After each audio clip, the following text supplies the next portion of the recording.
राजस्थान में आज से बीजेपी की इंतखाबी मुहिम 9 साल पूरे होने के मौके पर अजमेर में पीएम मोदी की अवामी रैली। पार्टी लीडरान ने किया है बड़ी भीड़ जुटाने का दावा। एक हफ्ते के दौरे पर अमेरिका के सैन फ्रांसिस्को पहुंचे राहुल गांधी। हिंदुस्तानियों से चर्चा के बाद स्टैनफोर्ड यूनिवर्सिटी में लेक्चर का प्रोग्राम।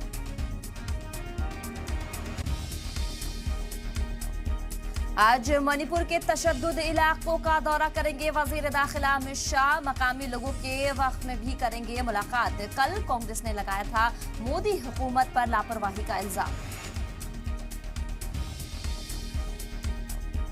ओल्ड सिटी में सर्जिकल स्ट्राइक वाले बीजेपी के बयान पर ओवैसी का पलटवार। बोले हमने भी चूड़ियां नहीं पहन रखी है।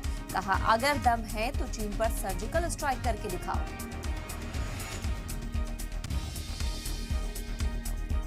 बेस्ट बेकरी केस में आज आएगा मुंबई सेशन कोर्ट का फैसला। मामले में 21 लोगों को बनाया गया था मुलजिम।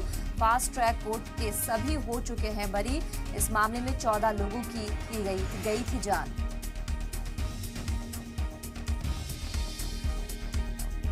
पाकिस्तान के साबिक पीएम इमरान खान ने जताया है दुख पर हमले का शुबा। कहा कि पहले 2 हमले हो चुके हैं, एक और हमले का अंदेशा। बोले हुक्मरा जमात मेरे खिलाफ तैयार कर रहे हैं किंग्स पार्टी।